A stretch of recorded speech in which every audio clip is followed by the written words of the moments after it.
Bhupendra Singh Hooda CLP leader का चुनाव हर हाल में लड़ेंगे। अगर भूपेंद्र सिंह हुड्डा को विपक्ष का नेता कांग्रेस ने नहीं बनाया, अपने विधायक दल का नेता नहीं बनाया, तो भूपेंद्र सिंह हुड्डा भी ठंडे होकर के घर बैठने वाले नहीं हैं। अगर हुड्डा साहब नेता प्रतिपक्ष बन गए ना, तो ये प्रदेश अध्यक्ष फिर भी इनको नहीं मिलेगा। वो फिर ये प्रदेश अध्यक्ष भी मांगेंगे क्योंकि हुड्डा साहब बड़े घाघ राजनेता हैं। हाँ, भी केवल एक ही नाम दिखाई दे रहा, चंद्रमोहन का जी। और चंद्रमोहन चूंकि उप मुख्यमंत्री रहे, चौधरी भजनलाल के बेटे हैं, शैली चौधरी की जो दूसरी बार जीती हैं, रामकिशन गुर्जर की धर्मपत्नी हैं, वो भी जिस तरह से मुख्यमंत्री के मंच पर गई हैं और वहां उन्होंने मुख्यमंत्री नायब सैनी जो बीजेपी के उनके कसीदे पढ़े हैं, तो लगता नहीं कि कांग्रेस के आला कमान जो है कहीं उनकी तरफ भी देखेगा जी। अब रणदीप सिंह सुरजेवाला का भी बेटा जीता हुआ है, पहली बार जीता है जी। तो केवल ये ट्राई करें कि विपक्ष का नेता तो हुड्डा साहब को बना दो और जो है प्रदेश का अध्यक्ष हमारा बना दो। बिल्कुल ठीक बात। उससे क्या है कि दोनों धड़ों में सामंजस्य बन जाएगा। अगर वोटिंग हो जाती है और मान लिया वोटिंग हुड्डा साहब के पक्ष में हो गई, तो फिर कहीं न कहीं इसमें हाईकमान की किरकिरी नहीं होगी क्या? निश्चित रूप देखो, निश्चित रूप से हुड्डा साहब आर और पार की लड़ाई लड़ने के मूड में। वो क्यों चाहते हैं हुड्डा साहब? सबसे बड़ी बात यह है कि आज हरियाणा की राजनीति उस दौर में खड़ी है जी कि विकल्प की तलाश है लोगों को। जिस दिन हुड्डा साहब नेता प्रतिपक्ष नहीं बने, तो लोग हुड्डा साहब की कोठी पे जाना ही बंद कर देंगे, लोग दूसरी तरफ मुंह मोड़ लेंगे जी जी। जैसे एक वाक्य बताता हूं आपको। जब इंडियन नेशनल लोकदल में अभय चौटाला की चल रही थी ना जी, और एमपी दुष्यंत चौटाला थे, मेरी खुद की आंखों देखी बात, तब दुष्यंत की कोठी पर जाया नहीं करते लोग, क्योंकि उनको यह पता था कि सारा सौदा तो अभय सिंह पे है, फैसला तो जिसने 37 में से 32 के आसपास विधायक हुड्डा साहब के हैं, 5 में से 4 सांसद उसके हैं। जब आज उसको विपक्ष का नेता नहीं बनाया, तो मुख्यमंत्री बना दे, इस चीज की क्या गारंटी है? नमस्कार साथियों, मैं हूं आपका होस्ट कुलदीप सिंह पुनिया और मैं लेके चलता हूं राजनीति की दुनिया। राजनीति की दुनिया की बात करें तो साथियों, हरियाणा में कांग्रेस पार्टी बड़ी उलझन में है सीएलपी लीडर को लेकर कि आखिर विपक्ष का नेता किसको बनाया जाए। एक तरफ जहां भूपेंद्र सिंह हुड्डा की तरफ से विपक्ष के नेता के लिए ताल ठोकी जा रही है, तो दूसरी ओर विरोधी गुट वह भी अपनी पुरजोर कोशिश कर रहा है कि यह पद हमारे हाथ लग जाए। आखिर में गोटी किसकी फिट होगी, कांग्रेस हाईकमान का आशीर्वाद किसको मिलेगा, वो एक अलग बात है। परंतु जिस प्रकार से कांग्रेस की ओर से संकेत मिल रहे हैं और विशेषकर हुड्डा गुट की ओर से लग यह रहा है कि भूपेंद्र सिंह हुड्डा सीएलपी लीडर का चुनाव लड़ेंगे, और अगर सीएलपी लीडर का चुनाव भूपेंद्र सिंह हुड्डा लड़ेंगे तो कांग्रेस की जो स्थिति है वो किस प्रकार की होगी और इसका क्या असर जाएगा और जीतेगा कौन, इस पर हम चर्चा करेंगे और बिल्कुल तह में जाएंगे। हमारे साथ जुड़े हुए वरिष्ठ पत्रकार और राजनीतिक विश्लेषक प्रद्युमन जोशीला जी। प्रद्युमन भाई राम राम। राम राम जी, सभी दर्शकों को नमस्कार, राम राम। प्रद्युमन भाई देखिए, कांग्रेस हाईकमान तो अभी तक सीएलपी लीडर का जो कैंडिडेट है उसको तय नहीं कर पा रहा जी, परंतु अभी जो फिलहाल की जो स्थिति बनी हरियाणा के अंदर से, उसमें इस प्रकार की सुगबुगाहट मिल रही है कि भूपेंद्र सिंह हुड्डा सीएलपी लीडर का चुनाव हर हाल में लड़ेंगे। अगर हरी झंडी हाईकमान देता है तो ठीक है, अगर हाईकमान किसी और को उतारता है तो हुड्डा साहब तो मैदान में अवश्य होंगे। तो आपको क्या लगता है कि इस बात में कितना दम है? देखो, निश्चित रूप से पहली बात तो ये है कि हरियाणा में कांग्रेस पार्टी में बड़ी विचित्र स्थिति पैदा हो गई है जी। 3.5 महीने चुनाव परिणाम को बीत जाने के बाद जी कांग्रेस का आला कमान ये तय नहीं कर पा रहा कि आखिर हरियाणा की विधानसभा में उनका कमांडर कौन होगा जी, कौन होगा उनकी सेना का सेनापति। और चूंकि हरियाणा के जो विधायक हैं, जो 37 विधायक कांग्रेस के जीते हैं जी, उन सभी ने सर्वसम्मति से एक प्रस्ताव पारित करके कांग्रेस के आला कमान को दे दिया है काफी दिन पहले जी, महीनों बीत गए हैं उन जी जी बिल्कुल, कि जो है आप जिसे चाहें उसे बना सकते हैं। लेकिन कांग्रेस का आला कमान कहीं कोई इस तरह का कोई एक स्टेप भी आगे नहीं बढ़ पाया है जी, बात वहीं खड़ी है। अभी तक तो संभवतः उन्होंने इस पर कोई विचार विमर्श भी नहीं किया होगा जी। दूसरी तरफ जो दिन जा रहे हैं त्यों हरियाणा की राजनीति में सरगर्मी तेज हो गई है जी, कि अगर भूपेंद्र सिंह हुड्डा को विपक्ष का नेता कांग्रेस ने नहीं बनाया, अपने विधायक दल का नेता नहीं बनाया, तो भूपेंद्र सिंह हुड्डा भी ठंडे होकर के घर बैठने वाले नहीं हैं। और उसके पीछे सबसे बड़ी वजह जो सामने आ रही है वो ये है कि चौधरी भूपेंद्र सिंह हुड्डा को विपक्ष के नेता के हैसियत से चंडीगढ़ में जो आलीशान कोठी मिली हुई थी जी उसको उन्होंने सरकार के नोटिस देने के बावजूद खाली नहीं किया। जी बिल्कुल। और केवल इसीलिए उन्होंने खाली नहीं किया कि उनके दिमाग में जरूर ये दो चीजें हैं कि अगर पार्टी के आला कमान ने तो उनको बना दिया फिर तो कोई दिक्कत है नहीं, बिल्कुल सही बात है। फिर तो अगर बना दिया तो विधायक उनके साथ हैं ही। अगर बाई चांस पार्टी आला कमान किसी और के सिर पर सेहरा सजा देती है, किसी और को ये कहती है कि हमारी तरफ से ये होगा, घोड़ी पर बैठा देते हैं, तो कहीं ना कहीं हुड्डा साहब एक बहुत बड़ा और एक बोल्ड और एक साहसिक और एक ऐतिहासिक फैसला वो ले सकते हैं जी। और वो जो श्रीमती इंदिरा गांधी जी ने एक बार एक फैसला लिया था जी, उसी श्रीमती इंदिरा गांधी के पैटर्न पर वो चल सकते हैं जी। और वो फैसला उनका ये था कि उस समय सिंडिकेट एक अलग मामला था कांग्रेस में, जो वरिष्ठ नेता थे, और इंदिरा गांधी का खेमा एक अलग था। तब कांग्रेस पार्टी ने राष्ट्रपति का चुनाव था देश में जी। और राष्ट्रपति के लिए कांग्रेस पार्टी ने जो सिंडिकेट है उसने एक अपना कैंडिडेट उतार दिया जी। और तब श्रीमती इंदिरा गांधी ने अपने सांसदों को ये कहा वोटिंग से कुछ ही समय पहले जी कि आपको अपनी, चूंकि वो देश की प्रधानमंत्री थी, बिल्कुल, तो सांसद ज्यादा से ज्यादा उनके समर्थन में थे, बिल्कुल सही है, पार्टी के प्रधान के तुलना में। तो उन्होंने ये कहा कि आपको अपनी अंतरात्मा की आवाज पर वोट डालना है। अच्छा। उन्होंने ना किसी कैंडिडेट का नाम लिया ना कुछ, और दो कैंडिडेट आमने सामने थे जी। और उसमें हालात ये बनी कि जब उन्होंने ये कहा कि अंतरात्मा की आवाज पर वोट डालना है तो मामूली अंतर से इंदिरा गांधी का जो समर्थक था, जो निर्दलीय था जी, वो चुनाव जीत गया जी। वहां तो एक समर्थक को जिताने के लिए इंदिरा गांधी ने इतना कुछ कर दिया जी। और यहाँ तो खुद चौधरी भूपेंद्र सिंह हुड्डा हैं। आज एक चीज और देखी जो बड़ी गंभीर है कि कांग्रेस के 37 विधायक हैं जी। अगर दोनों धड़ों की बात करें, चाहे सैलजा गुट की बात कर लें या हुड्डा साहब के गुट की, जी, हुड्डा साहब में भी उनसे कद्दावर नेता कोई दिखाई नहीं दे रहा। ठीक बात है। हालांकि उनसे ज्यादा बार विधायक बनने वाले तो हैं, जैसे रघुवीर कादियान हैं जी, लेकिन कद्दावर की अगर बात करें, चूंकि हुड्डा साहब 9.5 साल मुख्यमंत्री रहे हैं, बिल्कुल, प्रदेश कांग्रेस के अध्यक्ष रहे, विपक्ष के नेता रहे, 4 बार के वो सांसद हैं, जी, जबकि जो रघुवीर सिंह कादियान है उनके ऊपर इस तरह का कोई और वो नहीं है। वो एमएलए रहे, मंत्री रहे, स्पीकर रहे विधानसभा के, ना वो कभी सांसद बन पाए।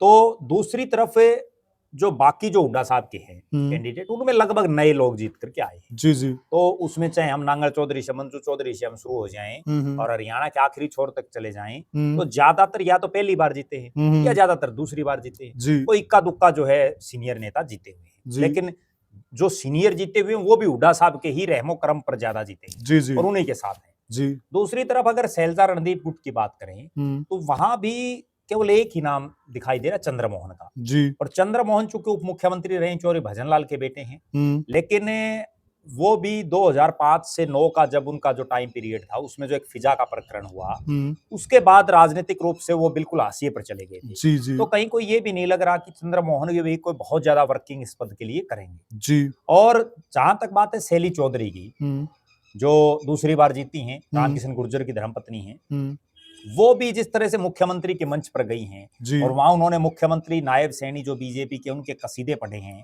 तो लगता नहीं कि कांग्रेस के आला कमान जो है कहीं उनकी तरफ भी देखेगा। जी। जैसे सैलजा गुट में पिछली बार शमशेर सिंह गोगी जीते थे, जो 5 साल पूरे मुखर होकर के रहे। किरण चौधरी जीती थी। जी। अगर उस गुट में कोई इतना बड़े लेवल का नेता हो ना, किरण चौधरी जैसा, तो भी कोई ना कोई सोच ले। अब रणदीप सिंह सुरजेवाला का भी बेटा जीता हुआ है, पहली बार जीता है, उन पर भी विचार नहीं किया जा सकता। ये तो अगर कांग्रेस आलाकमान बिल्कुल ही कोई अड़ करके और सिर्फ एक ही चीज की ये ले ले, जैसे 2005 में सोनिया गांधी ने जो लोग बताते हैं कि एक चीज का पहले से मन बना लिया था कि चौधरी भजनलाल को सीएम नहीं बनाना, क्योंकि वो जब नरसिम्हा राव का जो वाकया था, नरसिम्हा राव की सरकार का, तो वो सारे दिन सोनिया गांधी ने देखे थे, वो प्रकरण सारे देखे तो होते हैं। उनके दिमाग में ये चीज थी कि भजनलाल जी अब आपके लॉयल नहीं रह सकते, क्योंकि जब ये उस समय नरसिम्हा राव के साथ थे तो अब क्या गारंटी है रहेंगे। बिल्कुल, बिल्कुल। और उन्होंने पहले से ये निश्चित था कि भजनलाल जी को नहीं बनाना, जी। तो इसलिए उन्होंने हुड्डा साहब को बनाया। भले ही भजनलाल जी ने विद्रोह किया, पार्टी छोड़ी, अलग पार्टी बनाई, सारे सिस्टम जी, कांग्रेस दो फाड़ हुई।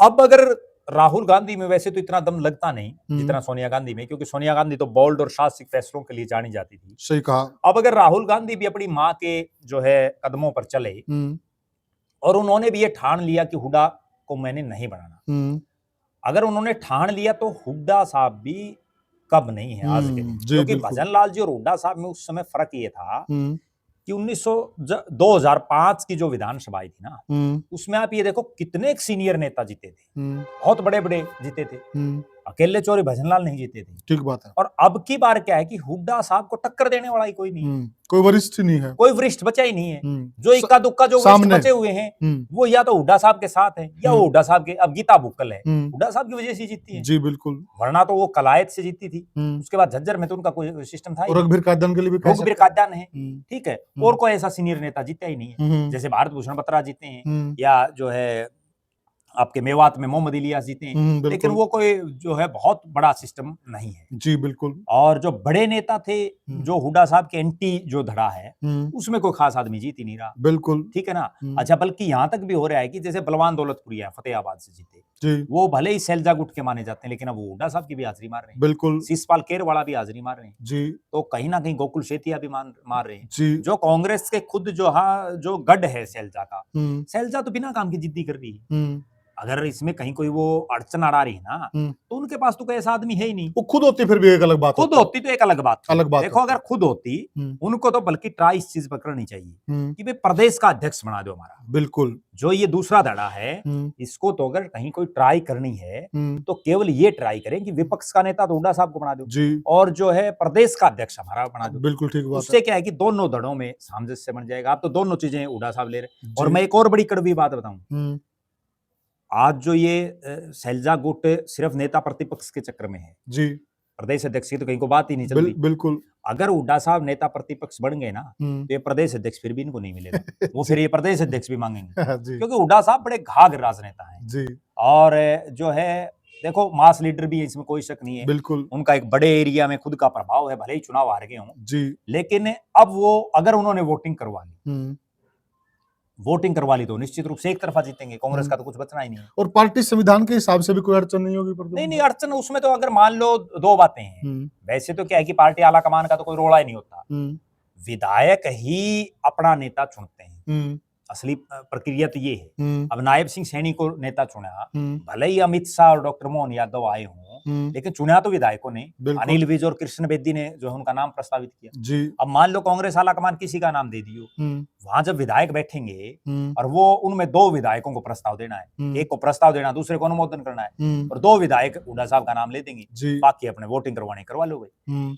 वोटिंग करवाएंगे, कांग्रेस को औंधे मुंह गिरना पड़ेगा। जी। और कांग्रेस तो भी इस कहीं इंतजार में इसमें है। अगर वोटिंग हो जाती है और मान लिया वोटिंग हुड्डा साहब के पक्ष में हो गई, तो फिर कहीं न कहीं इसमें हाईकमान की किरकिरी नहीं होगी क्या? निश्चित रूप से होगी। हाईकमान की तो तब भी तो हुई थी जब इंदिरा गांधी ने राष्ट्रपति के चुनाव में कांग्रेस का समर्थित कैंडिडेट हार गया था चुनाव। जी जी। तब किरकिरी थोड़ी हुई थी। उसके बाद कांग्रेस बट गई दो हिस्सों में। तो ये तो बहुत बार ऐसा होता है। कई बार क्या है कि जब मुख्यमंत्री का जो पद है ना, वो एक अलग चीज है। मान लो ये 45 विधायक 46 विधायक आ जाते और मुख्यमंत्री सैलजा को डिक्लेयर कर दे दिया हाईकमान, हालांकि वहां भी विधायकों की अनुशंसा चलनी है, लेकिन मुख्यमंत्री पहले से अगर किसी को डिक्लेयर कर देते तो विधायकों के भी दिमाग में ये आता है मुख्यमंत्री क्यों बन गया, काम कराना नहीं है हमने, तो वो उसके पास चले जाते हैं। और विपक्ष का नेता क्या काम कराएगा?